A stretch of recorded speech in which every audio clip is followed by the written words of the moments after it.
Cast. Hello there, and welcome to another episode of my podcast Racing. Now, usually, because of the pandemic, I've been recording my podcast episodes lately through Zoom, but I've been having some major audio issues right now. Like, for some stupid reason, my phone, laptop, nothing is connecting to Wi-Fi right now. And so basically, I literally am calling my friends right now on my phone and recording our conversation using a voice recorder app. So if the audio is especially bad today, it's because I'm literally talking with my friends over the phone and not through Zoom like we usually do. But I still hope that you guys enjoyed today's episode, and please give a warm welcome to my good friend Cece. How are you doing, Cece? Hi, I'm great. I'm excited to be on this episode. I think it'll be fun. So, yeah, thanks for having me. Yeah. Thank you for being on the podcast. I'm also really looking forward to talking about today's topic, which is sharing our top 10 favorite movies from the 2000s, the decade of from 2000 to 2009, which was like a prime time decade for me, era for me in terms of media and entertainment. Despite me being born in the year 1995, I would consider myself more of a 2000s kid rather than a 90s kid, because the media that left the biggest impression on me was from the year 2000s. Many of the films on this list I watched as a toddler, and I still enjoy to this day. And so I'm really looking forward to talking about some films on this list that I grew up with and that have still left a positive impression on me all these years later. Yeah, same. No, I was born like really close to the end of 1999. So I very much grew up in the 2000s. So this was very funny trying to like pick these movies because I'm like, oh gosh, these are like the movies I grew up watching. They're pretty funny. So I'm excited to see what's on your list. I am very curious about your list too. I think our list might be a little bit different, but let's start with your list. Why don't you go ahead and share with us your number 10 slot? Okay, oh my gosh, I was trying to like sort them out. This is hard. This is hard to say what's in the number 10 slot. I think I'm gonna put Yours, Mine, and Ours, that was 2005, and I think it was like Paramount and Nickelodeon.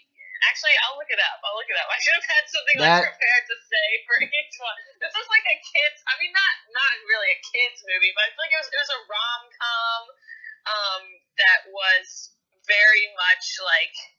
I feel like Nickelodeon was one of the companies that was in on it because it was very like sort of a goofy, I don't know, family movie. It's very much like in the vein of Cheaper by the Dozen, but like just like a new age Cheaper by the Dozen. I feel like I used to watch it a lot with my family. Yours, Mine, and Ours with Dennis Quaid in it? Yeah. Wow, I really wasn't expecting that one at all. Like, honestly, I honestly forgot about that movie until now.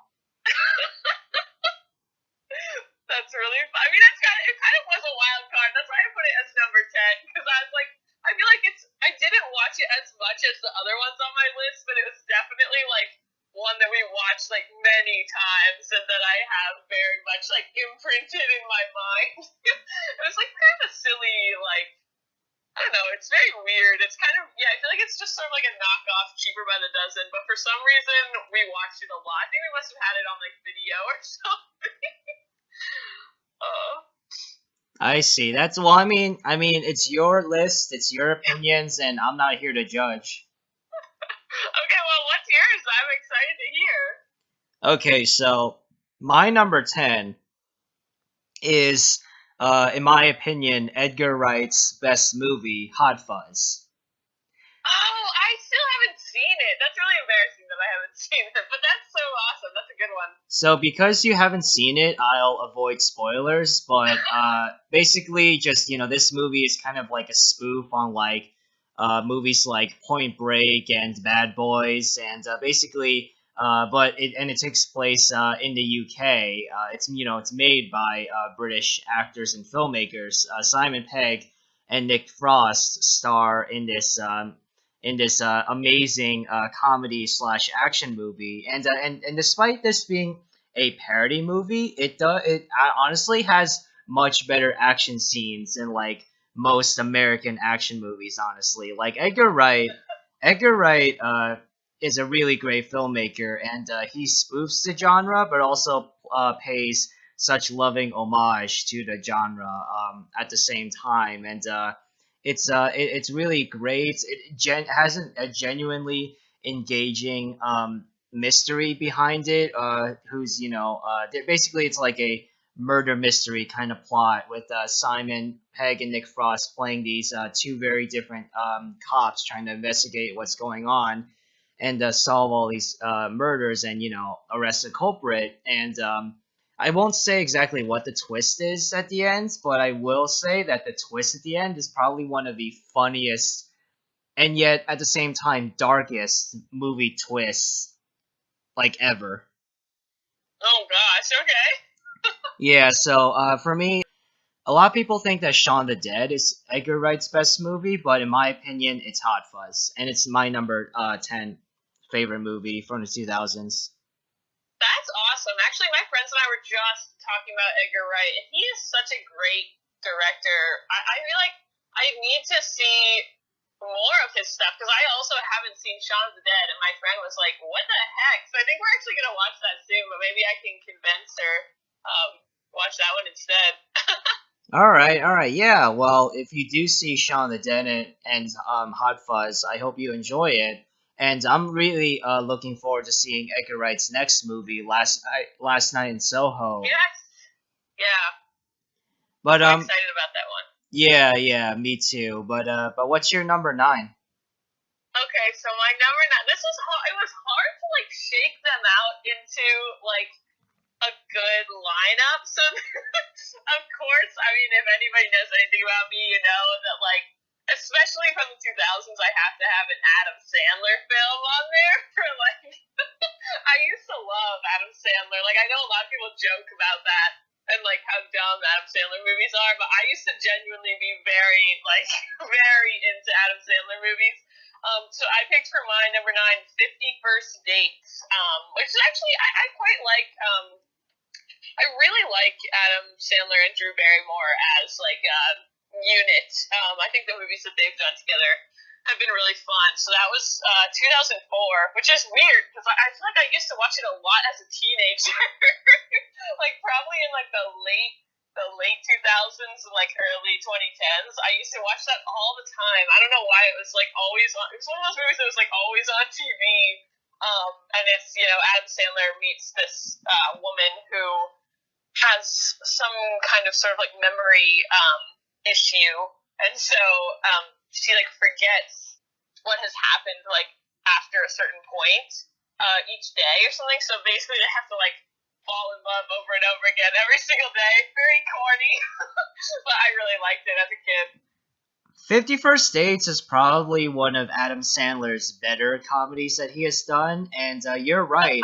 He and Drew Barrymore have amazing chemistry together, and I'm not gonna lie, I have issues with the movie, especially the character of Rob Schneider playing a Hawaiian character, even though he's white, is just ugh. Oh yeah, totally. But I'm not gonna lie, I tear up every time I see the ending of 50 First Yeah. Dates. It's yeah. I feel like there's a lot of I have a lot of rom coms on here that are sort of like I feel like they've not aged great, but like the love story is very cute. Well, to be fair, a lot of 2000s movies have not aged very well. That's true. So my number 9 is also a romantic movie, but a very different romantic movie than 50 First Dates. Brokeback Mountain. seen that. That's so bad that I haven't seen that. Yeah, so Brokeback Mountain, man, what's funny is that when my family first got Netflix, we first subscribed to it as a streaming service before it got so big, I was just browsing through, and I think this was like sophomore, junior year of high school. I was the only one at home. I was bored. I was just browsing through Netflix, and I saw this movie with Heath Ledger and Jake Gyllenhaal in it as cowboys, and I really like both those actors, but I never heard of the movie before. I didn't know at the time that it was directed by Ang Lee, who's a great director for most part. So I was like, "Ooh, Heath Ledger and Jake Gyllenhaal, as cowboys, this should be interesting." And I watched it, and by the end, I was a sobbing, emotional mess. Yeah, That's amazing. This film is more known for the controversy over Crash winning Best Picture over this film, but I agree with many in that controversy that say that Brokeback Mountain should have won Best Picture because this movie is phenomenal. The acting is amazing. The story that it tells is so compelling.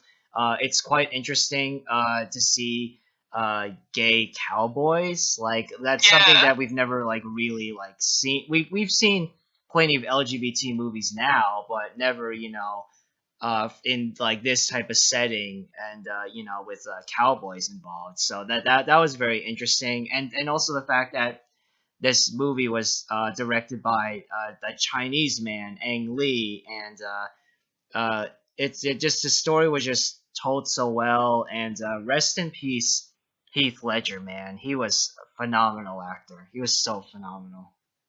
Yeah, no kidding. That's a good pick. That's a good pick. Yeah, yeah. What's your number 8 pick? Oh, okay. So number 8 is tough. I feel like out of all of these, I mostly picked ones that I was like into at the time, or like have since gotten into in the early 2010s. But this is one that I actually only saw recently, and for some reason I just got really attached to it. I don't know why. It's 2009, and it's He's Just Not That Into You, which is another romantic. I mean, I guess it's not really a rom-com. It's just sort of like romantic all across the board. I really like that it's like, I feel like, at least for me, I think of like a lot of 2000s like rom-com movies are like those weird types where like there's all sort of intersecting stories, and I usually am not a fan of those types of movies, but I feel like He's Just Not That Into You actually did that really well, and like wasn't like didn't sort of hold back on like allowing the stories to go different directions. So I watched that like a few years ago, and it was very just like cool because I feel like it was a rom com that was not, it didn't subscribe to like all of the typical tropes, and I feel like that's interesting because it's sort of like late 2000s, so that's like, I don't know, I'm really interested in sort of how rom coms changed in the 2000s, because I took this class where they talked about how like after the recession, there's like a really big change in like what people want to see, and I wonder if maybe He's Just Not That Into You is sort of part of that. It's like a lot more real and a lot less like, I don't know, just like it's not a bunch of rom-com tropes strung together. So I really like that about it. So that's my strange number 8 pick. I must confess, I had never even heard of this movie until you mentioned it just now. Wait, really? A Yep. lot of my friends know it, and a lot of them don't even like it that much, but I just really like it. I never heard of it. I have no idea who's in it. I have no idea what it's about, but I'll check it out if you really like it that much. And would you recommend it?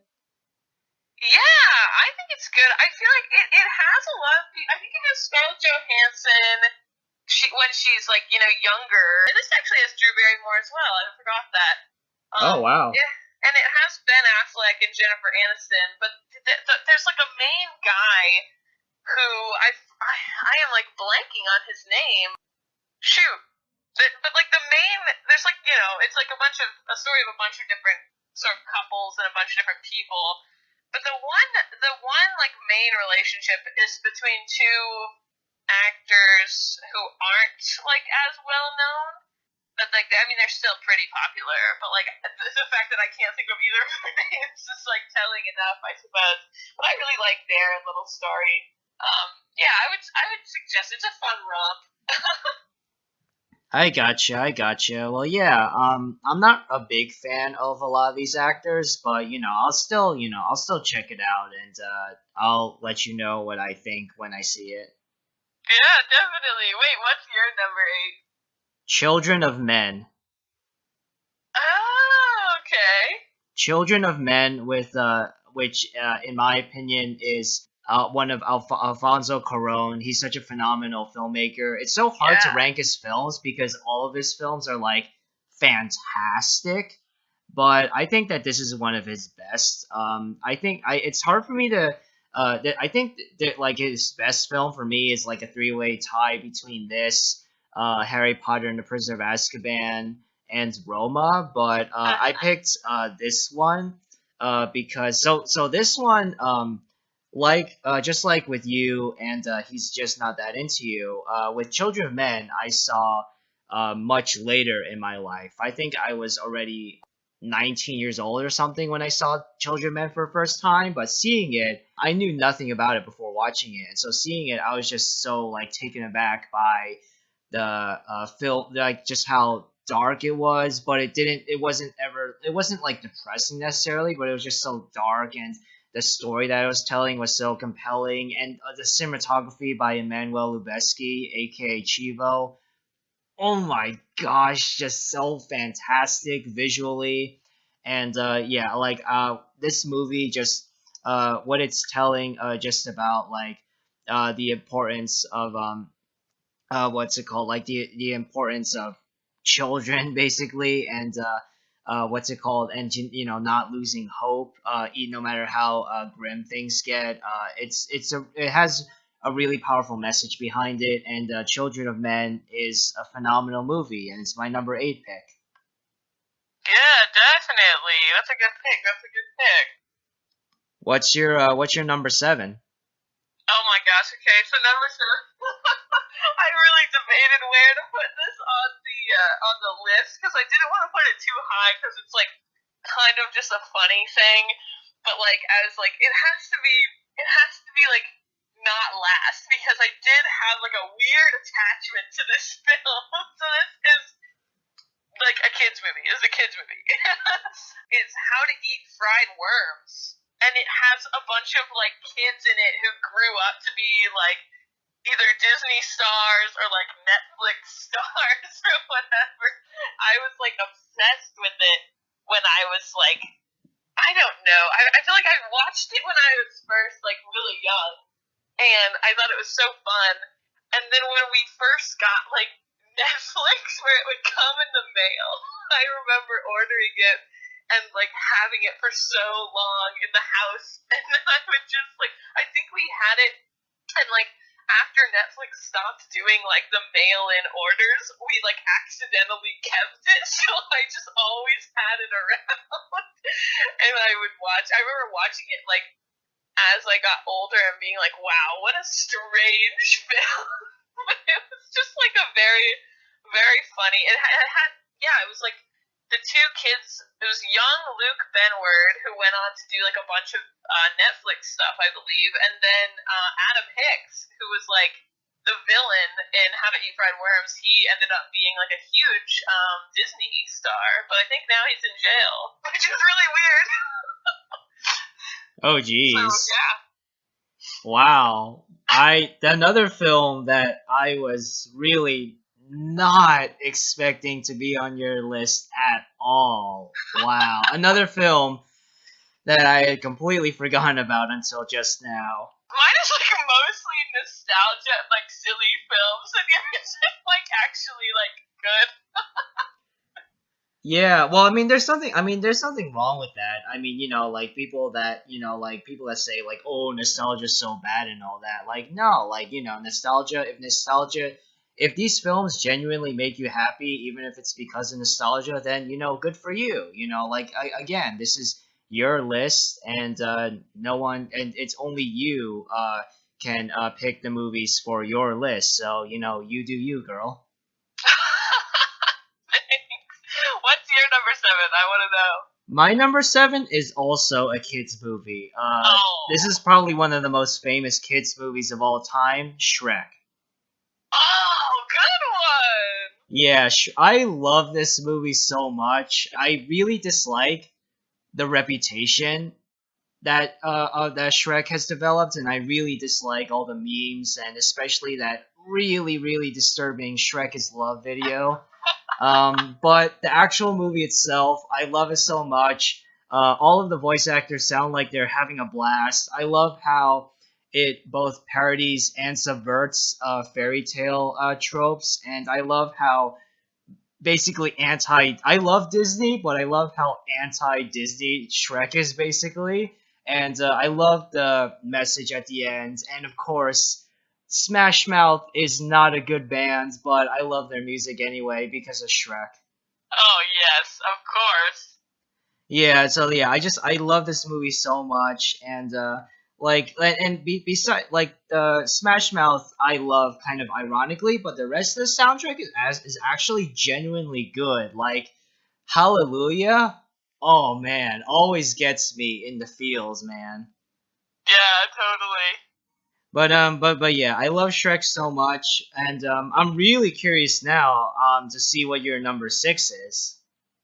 Okay, my number 6 is I think this is also a kids movie. I suppose it's like kind of an action movie. No, it's definitely a kids movie. Who am I kidding? So this is. I feel like looking at my list, I'm like, okay, I feel like I have a theme of like ones that had like stars that became really big, but like before they were really big. So I think this was another one of those ones that like maybe it was before Netflix, so because we had it on DVD, I think, and like we would just watch it over and over and over again. It was called Catch That Kid, and it's 2004, and it's Kristen Stewart and Corbin Blue and Max. I'm gonna butcher his last name. I think it's Diero or something. Wow, it has a really bad rating on Rotten Tomatoes. Might not want to look it up. I was like obsessed with it. They were like, it was like a robbery. It was like a heist movie, and I had the hugest crush on Max Diero. And then he went on to be in he was like the cousin of the guy in I think Bates Motel, which I never got through Bates Motel because it was so gruesome. But he was in that, and then obviously Corbin Blue and Kristen Stewart like blew up. So that's a very like funny film to be like I liked them before they went on to be in their sort of strange iconic roles and other things.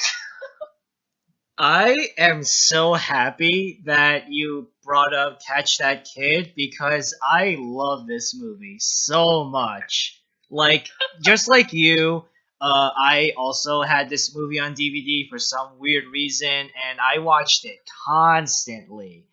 Like, yeah, like watching it, I kind of forced friends to watch it with me, and what's it called? They all hated it, and I loved it, and man, it's just so like it's not a good movie, but I love it so much, and I did actually kind of have a crush on Kristen Stewart after watching this movie. Oh my gosh, yeah, she was so cool. Her character was so at that time her character was like the coolest person ever, and Exactly. I just had to, and like I was so like in love with her at the time, but then she became so hated for Twilight, and I was like, oh great, I guess I have to hate Kristen Stewart now. Oh my gosh, I know. That's so funny. Wait, so what's your number 6? So my number 6 is another kids movie. Okay. this is the first. This is a kind of a spoiler, but this is not the only Pixar movie on this list. It's Wall-E. Oh, that's a good pick. That's a good pick. Wall-E is so different than other, not just animated kids movies, but even Pixar movies in general. Like the fact that this movie, like, there's no dialogue or human characters in this movie until like 30 minutes in, and it tells this story about these two robots, and they're developed well and they feel like real people, and we get to genuinely care about them. It's just it's a phenomenal film. Roger Deakins, the greatest living cinematographer of all time, was a visual consultant on this film, and no wonder it looks so great. And I love the character of Wally so much. And Mo, I like that cute little robot that has to clean everything. And and basically just and basically like the movie's commentary on how like we humans are getting like lazier and lazier every day. And Wally, honestly, like Wally isn't that far from reality, and it's kind of scary, but at least the ending of Wally is hopeful. Yeah, exactly. Yeah, but I love this movie so much. It's not the only Pixar movie on this list, though, so stay tuned. What's your number five? Ooh, I'm excited to hear more. Okay, so I'm. This is interesting how our lists are shaking out because I wonder if they're going to sort of shake out a little bit opposite to each other in this way. This is the last kids movie I think I have on my list, and it is. I mean, Alvin and the Chipmunks. I like people will say whatever they want to say about that, but I remember being like 8 or something, and somehow I finagled my way into going to see it 3 times with different groups of people. I was like obsessed with Alvin and the Chipmunks. I loved it so much. I mean, I like that was like when I was looking through, I was kind of like going and looking up, oh, like what are some important movies in each like year just to like refresh myself, and then like I saw some other cartoons and I was like, it unlocked this memory within me of going to see Alvin and the Chipmunks. I probably had that whole movie memorized, honestly. I was like so into it. Um, yeah, I don't even have to. I don't have anything to say for myself, but that's my number five. It was too seminal, too important in my life not to put it on there. You watched Alvin and the Chipmunks 3 times in In theaters? theaters. I went once with. I think I went once with my family. I went one other time. I don't remember who took me, and maybe my grandma or something. And then the third time, my friends were going to see it, and I was like, "Can I come?" Oh, What? wow. Okay, I can kind of understand the other movies, but Alvin and the Chipmunks? Really? What? It was so important. I was also like a huge. I mean, maybe it's because I'm a singer, and it was like it's kind of a musical in its own weird way. So I was like, as a child, I was so. I think we must have had like the whole soundtrack on my little iPod Shuffle. Yeah, because at that point it was. I probably had an iPod Shuffle like that year. Is probably when I got it, or maybe the year after. I had all the little songs from Alvin and the Chipmunks. I mean, okay. I really wasn't expecting that, but I mean, if it brought genuine enjoyment out of you, then okay. I mean, good for you, man. Wow, Alvin and the Chipmunks though? Like really? I know. I loved them. I loved them so much. What the heck? Wait, what's your number five? My number five is a very different kids movie. Well, I mean, I guess some might not even consider this to be for kids, but this is the only Hayao Miyazaki movie on this list. I almost put Howl's Moving Castle on the Uh list, huh. but in the end, I decided to put Spirited Away on here. Yeah, awesome. I love basically almost all of Hayao Miyazaki's films. Funny enough, I actually kind of don't like Princess Mononoke, and I have literally, like, friends have literally threatened to end their friendships with me for saying that. Like, I don't know. I just, it's a beautiful film and it's a really engaging, fantastical setting, but I just don't really like the story or characters. Thankfully, that is the complete opposite for Spirited Away. Spirited Away, just like Princess Mononoke, is a very visually beautiful and amazing, imaginative setting within the film. But a key difference between Princess Mononoke and Spirited Away is that in Spirited Away, I actually really care about this little girl and all of the characters around her. I don't care about just the main character. I genuinely want what's best for all of the characters in Spirited Away, and I love this theme of basically, just like growing up and like and really maturing and finding independence, but not completely losing childhood imagination and wonder. Like she's definitely the main character. I forget her name. The main character in Spirited Away, she's definitely a lot more mature and kind of adult now at the end of the movie, but she hasn't completely lost her childlike wonder and imagination. And I really appreciate that message coming from Hayao Miyazaki. I'm sorry to all the Hayao fans. I don't love Princess Mononoke as much as other people do, but at least I love Spirited Away as much as other people do. Yeah, definitely. Wow, that's a good pick. I feel like my memories of Spirited Away are so like disparate. I feel like I saw it when I was really, really young, and then I didn't see it again for a long time, and then I haven't seen it recently, like in a long time. Like I feel like I've probably almost forgotten like things that happen. But it's very. I remember. I feel like I have a weird feeling toward it because I watched it when I was really young the first time, and I think it kind of creeped me out. As a kid, I was horrified, but also mesmerized by it. Sorry, like as a kid, I was absolutely disturbed by everything that was going on, but at the same time, I just couldn't stop watching it. Like this was like this to me as a kid. This was a horror movie, but an extremely fascinating horror movie. That's very true. Yeah, but I recently rewatched Spirited Away. Even though I have HBO Max, I prefer to watch it on DVD because I usually just prefer DVDs and like physical media in general. But it is on HBO Max for those of you who want to see Spirited Away again or for the first time. But I have it on DVD also, so I watched it on DVD, and yeah, it was just as great as I remembered it to be.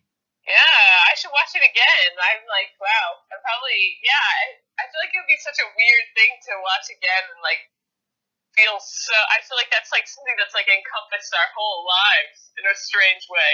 Because it's like, yeah, you watch it when you're really young, but now like it's still like a very important film. I feel like for a lot of people. Yeah, yeah. What's your number four? Oh, okay. This is the other one that I like just recently got really into. I watched it with my brother recently, just sort of like on a whim, and I had like heard all about it, but I had never seen it. And I didn't know anything about. Like I just heard people talk about it, but I never had actually like read a synopsis or anything. I really really liked it. Eternal Sunshine of the Spotless Mind, which was 2004. Jim Carrey and Kate Winslet, and I think it was also a Sundance, or it was some kind of indie thing. It's just like a weird. It's like very much not what I expected at all going into it. But it's really like it's a very touching and like poignant thing. I don't know. I was just talking to my friends about it, and I was like, this movie really turned me around on Jim Carrey because like I didn't hate him, but I was like, he's fine, but like I wasn't like in love with him or anything. But after this movie, I was like, okay, you know what? I respect the Jim Carrey way, and like it was great in this film. Yeah, I feel like that's a film that like everyone talks about, but like not a lot of people have actually seen. So that was like a really fun one to see recently for me, and I really enjoyed it. I would definitely watch again. So none of you can see the look on my face right now, but I have the biggest smile on my face right now because that is also my number 4. No way! That's crazy! Yeah, wow. I just like Brokeback Mountain. I was browsing through Netflix one day, and I was already a fan of Jim Carrey. So yeah, like I was a fan of Jim Carrey growing up, but yeah, I was surprised I had never seen this one. I never heard about it. I saw this movie for the first time when I was 16, I think. No. It was younger than that. I think I was 14 when I saw it for the first time browsing through Netflix. And I I wait, I don't think so. But it was basically sometime like early high school that I watched it for the first time, and I had never heard of it before, and I was blown away by how creative it was, how it looked so visually spectacular, but it was definitely not filmed like on a super high budget or anything like that. I love the chemistry between Jim Carrey and Kate Winslet, and this movie it really means a lot to me. It tells a very different romantic story, and I really appreciate that. And yeah, I'm so happy that we both have this movie as number 4. That's actually really weird. That's so funny. That's hilarious. I Yeah. mean, it deserves it, apparently. Yeah, no, this is a fantastic movie. Yeah, I think that Jim Carrey was really great in this movie. Like he did already did dramatic work before this in the Truman Show, but I think it was this movie that where people start to really notice, like, ooh, okay, maybe there's really something to Jim Carrey, like acting wise. Yeah, I totally agree. I had seen the Truman Show like several times, and I feel like for some reason I was like, okay, Jim Carrey like always sort of this goofy person, and then I saw Eternal Sunshine, and I was like, no, like he does play like a type of person, but it doesn't have to be a goofy person. It's like more of like he has like this very specific just way about him, and I like really appreciated in Eternal Sunshine getting to sort of see the way in which like that like his mannerisms and like his sort of signature look could be like like used for something other than just like being a funny guy, which I feel like is like a lot of the things that we think of him as. And even in the Truman Show, I feel like I always thought of him as being sort of like a goofy character. I don't know. I see. Well, yeah, I'm it's that's so shocking but so amazing that we shared a film on our list like in the same exact slot. Wow. Like That's really funny. I'm really curious now. Like what's your number 3? Oh my gosh. Okay, this was a hard one. I was like, what should go in the number 3 slot? But this, I mean, wow. This movie, I saw it when I was younger, and I think I saw it, I literally rewound the tape or DVD. I don't even remember if it was on DVD or if it was on tape. Whatever it was, I was like, can we rewind this and watch it again? And I just sat there and watched it again right there.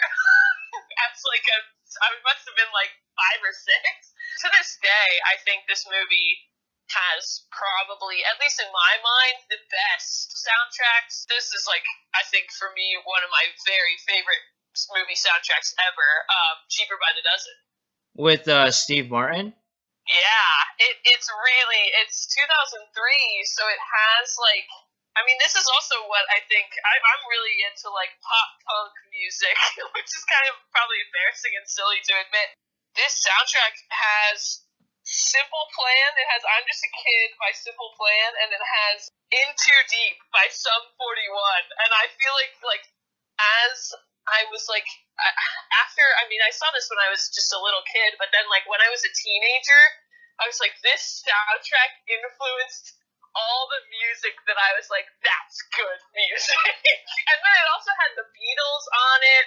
It had 10,000 Maniacs. I mean, it was just like a chock full soundtrack. So that's why I picked it, because I'm really into movie soundtracks, and this one for me is like it has like everything you could want, and then it's also early 2000s, so it has all like early 2000s like skate punk, pop punk music in the soundtrack, which was just really fun. Yeah, so that's why I picked it.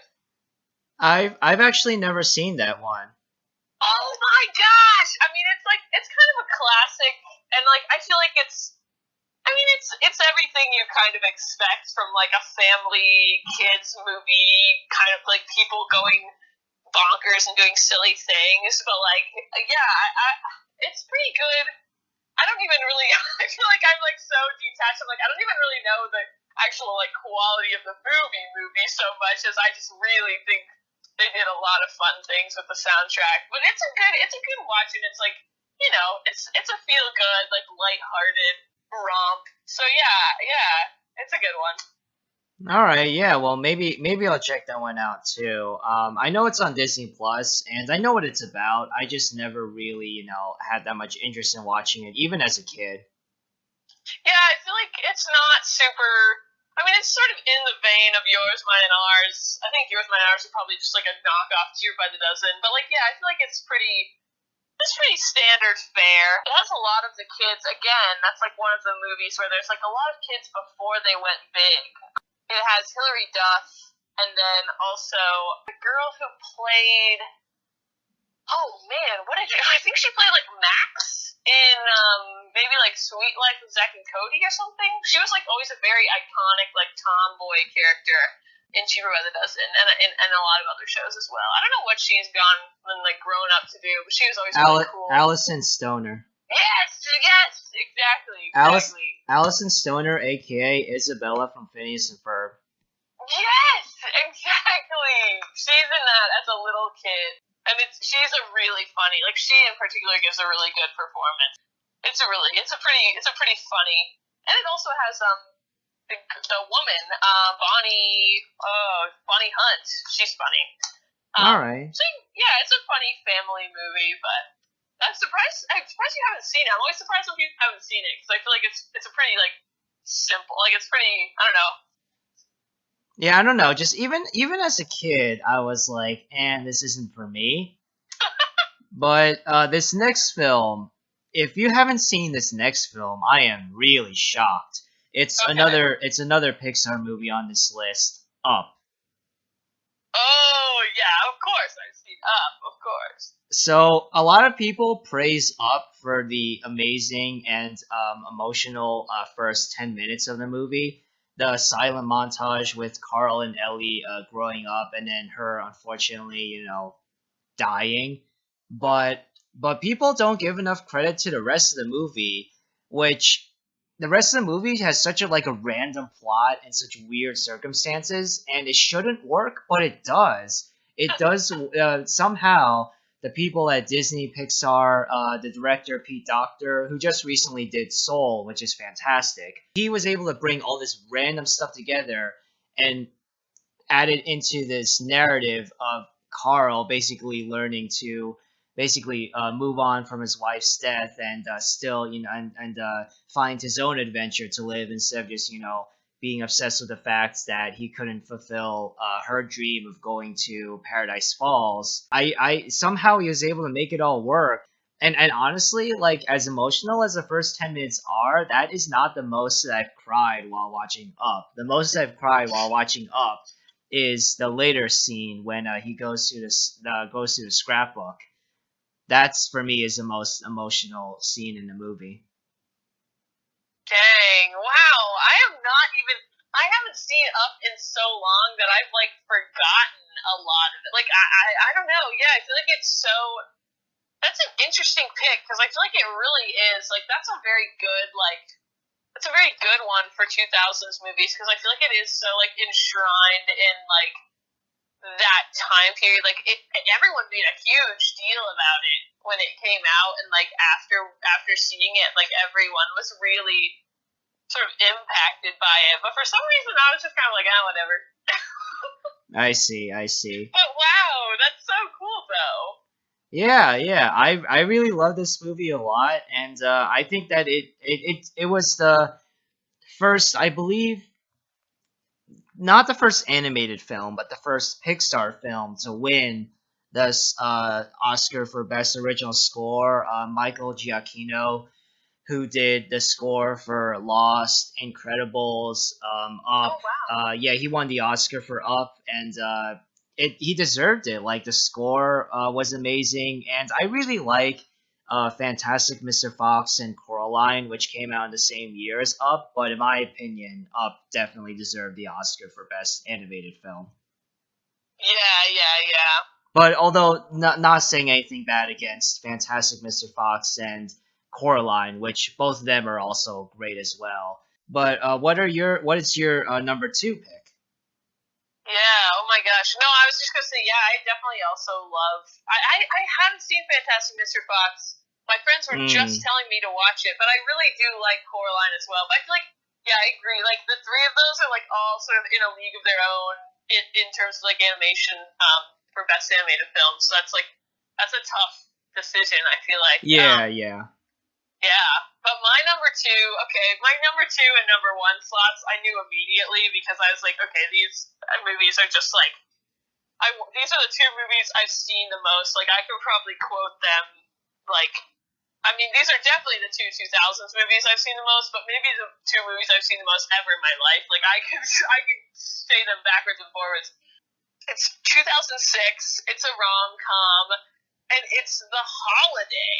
With, I guess maybe it's because it's sort of like star studded. It's like a very weird. I'm sure like it's not a very popular movie. Like I don't think that like a lot of people would be like that's the best movie ever. But for some reason we just really like it. It has Kate Winslet. It has Cameron Diaz, which Cameron Diaz, I really actually I like both of their performances a lot. And then Jack Black gives like a weirdly sentimental like performance for his like I feel like he's always cast in like a funny role, but like he definitely steps out of his like zone. And then Jude Law. I mean, when I watched this movie, I was like, oh my gosh, if I could go back to 2006 and see Jude Law, like I would just die. He does such a great job. I love him. I think also I love like it's sort of like it's like the story of two couples and they're sort of like different ways of that they like you know navigate through life. I suppose actually it's like a lot of couples, but it's like two pairs of people I should say because Kate Winslet and Jack Black are like for the most part they like meet and they're like friends, but then Jude Law and Cameron Diaz are like more of like a couple. I won't give any spoilers for the end or anything, but like yeah, I feel like particularly Jude and Cameron have like really good chemistry and just like a very funny storyline. I mean, it's typical rom com there, but for whatever reason, I really really like this one.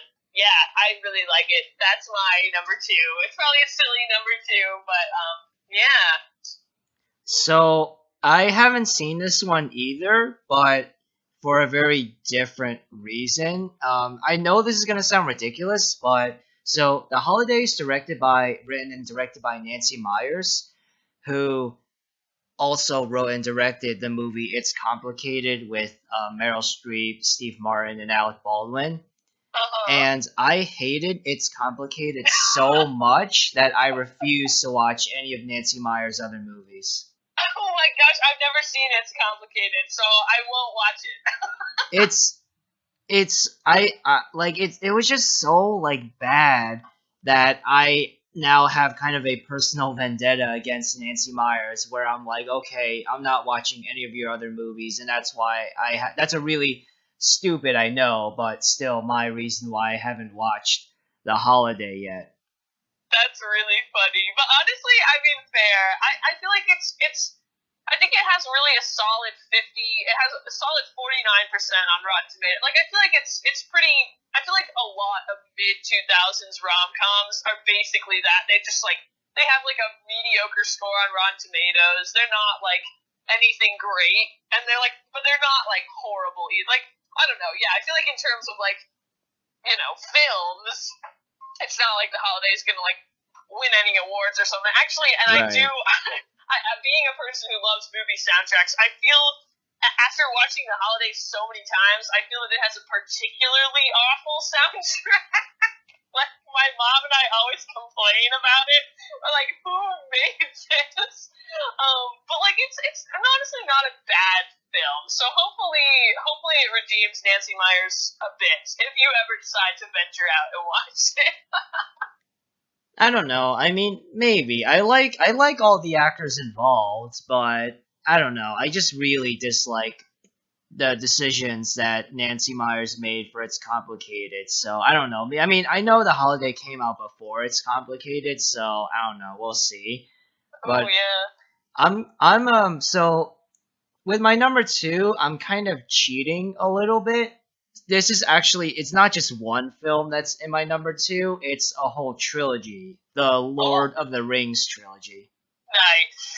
Yeah, I know that I technically, these are three separate films, but since they're all telling one cohesive storyline altogether, I just count it as Yeah. one big, giant 10-hour behemoth. And it's an absolutely like fantastic series of films. I love this franchise so much. Frodo isn't the best main character, but I do have enough sympathy for him where like I do have enough sympathy for him, but it's all of the other characters that I love so much, especially Sam and Aragorn. Sam and Aragorn and are the heart and soul of this franchise for me. And I love the visuals. Like Gollum was revolutionary for his time. Like the CGI on Gollum, to some might look a bit obvious today, but at the time I was like, wow, like motion capture CGI, like oh my gosh. Yeah, like Peter Jackson did such a great job, and it's even more impressive because before directing Lord of the Rings he had only directed like smaller budget horror comedies. So yeah, like i Wow. i think that I love these films so much. Everyone in my family loves these films so much, and yeah, Lord of the Rings. Even though it's three films, I'm counting it all as my number two. Yeah, that's a good pick. My best friend also really, I think she would say she really likes Sam as well. She's looking at me right now because she's walking through the room. She's like, ah. Yeah, she loves Lord of the Rings. I have never like actually watched it properly or read it properly. I feel like I've like started both and like or like I've like watched things while I'm distracted, but I've never properly watched the whole Lord of the Rings. So that's on me, but it is a good story. So that's Yeah, I yeah. definitely I'm glad that it's your number two. Now I'm really curious about what our number ones are going to be. Why don't you go? Why don't you go first? Okay, my number one, I mean, was a no-brainer. I think I started watching this film actually probably at a weirdly inappropriate age because like I was a kid when I first saw this, and it's definitely actually I don't know if it's PG-13, but it's definitely not for young eyes. It might be. I don't think it's rated R. I think it's probably PG-13. Okay, yeah, it is. But like it's very there are some scenes that are very I don't know, a little questionable. So I'm surprised that I saw it as young as I did, but then like I saw it I think I saw it probably when I was like maybe like 9 or 10, and then I like probably watched it again when I was in like middle school. And then once I was like old enough to like appreciate it as like a rom com and like a silly movie, my mom and I would watch this movie so much. My brother, he would be like, "I know what movie you're watching. If you're laughing in this way, I know you're watching The Proposal," which is, I mean, oh my gosh, like also it's so weird, like I still watch this movie all the time just for like a funny like comfort movie with my mom, because we used to watch it so much, like this is our movie. But like it is one of those movies, it's 2009, which is like shocking to me because it has aged like so poorly. Like the whole idea of the film is sort of like problematic in its own way, and there are like lots of scenes that are like not very good at all. But I feel like the baseline like enemies to lovers romance that goes on with Sandra Bullock and Ryan Reynolds is like, I mean, formative for me. I feel like there's so much of the movie that like, yeah, is bad or annoying or I could leave, especially like, you know, as it's gone on, as I've grown up, I feel like. But the two of them as actors, I think, did a great job in this, and I feel like I'm partial to both of them. Yeah, I don't know. I was talking to my friend about this, and she was like, "Oh, I just don't like Sandra Bullock," and I was like, "I can't live in a world where I wouldn't like Sandra Bullock. That doesn't even like compute with me. I don't know. There's something about the two of them, especially in this movie. They work really well together. I think they're really funny. Yeah, I don't know. So I suppose it's my obviously my sentimental attachment to the film, but also perhaps my sentimental attachment to both of the actors in their own right that makes The Proposal my number one, definitely. Because, I mean, that's like my mom and I's movie. We watch that all the time. You're really gonna hate me for this, but I don't like Sandra Bullock either.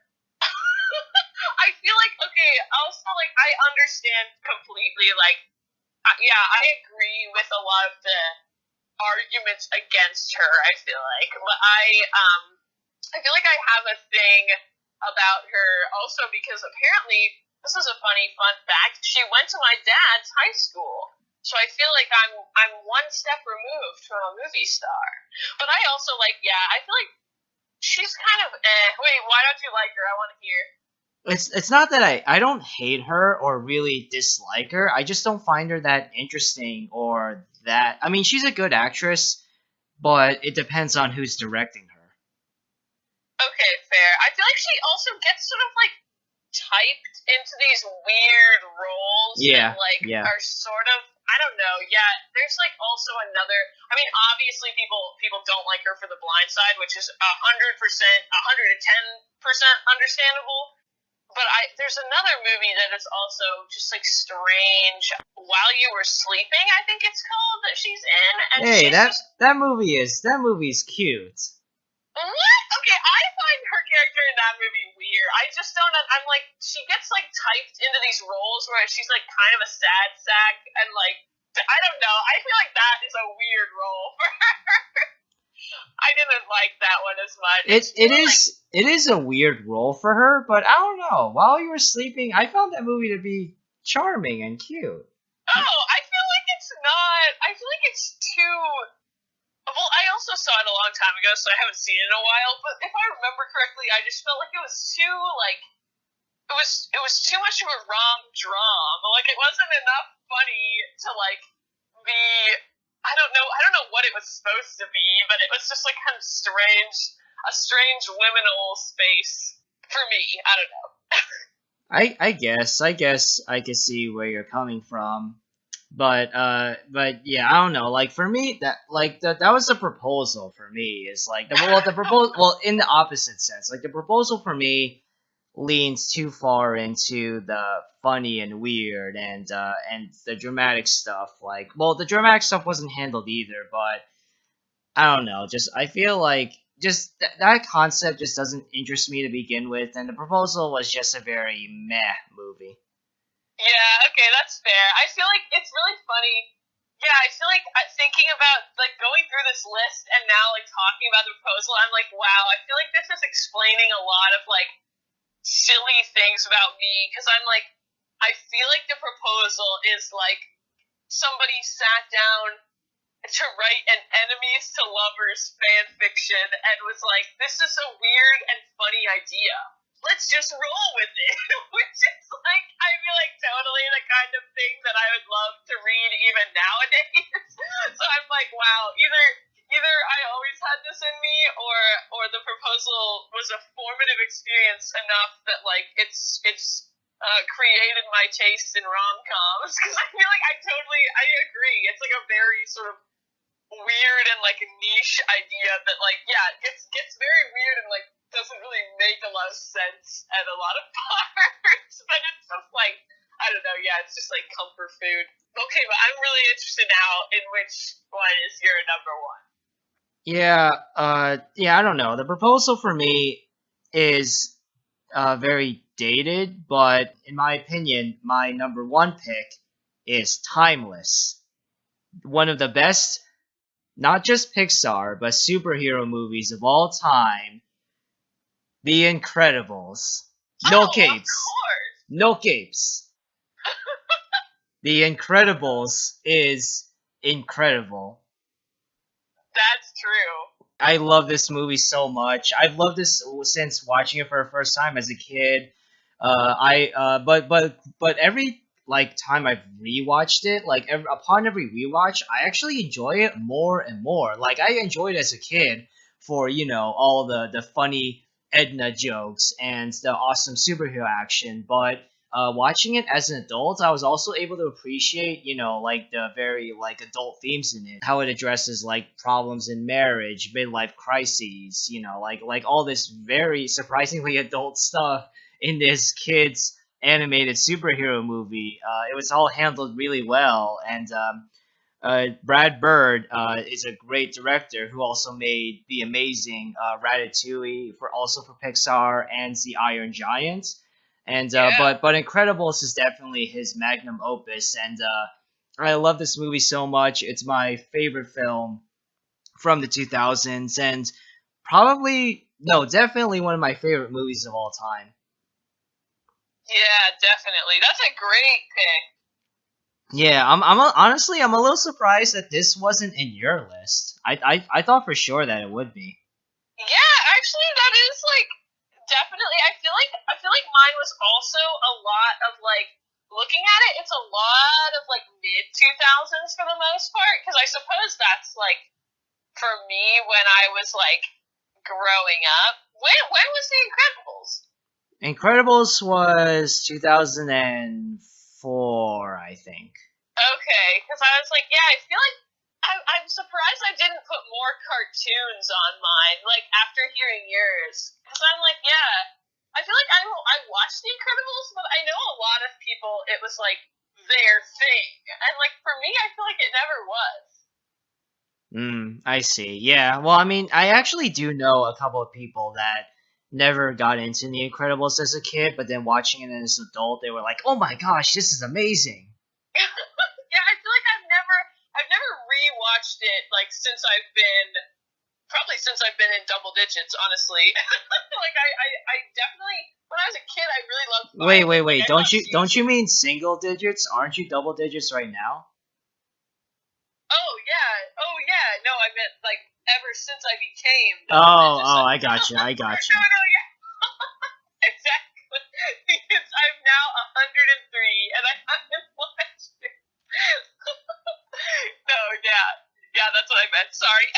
No, it's good. I misunderstood you. No, you're Um, good. I think I also kind of like misspoke, but yeah, no, that's what I meant. Yeah, I really liked Violet, but I just never was like super into the whole thing. I guess. me personally, I was definitely super into it ever since I was a kid. Syndrome is one of the better villains in any superhero movie, honestly. Edna Mode is the best. Jack is Yeah. hilarious. Violet's cool. Dash is cool. And yeah, I love The Incredibles. There's basically this Incredibles is one of the few movies that I would consider to be perfect, and it's my number one pick. That is a great number one pick. Wow, I feel like a lot of your movies I haven't seen. Even the ones that I was like, some of them I was like, oh, that's like a great pick, but like, I don't, like, I've never seen them before. Mm.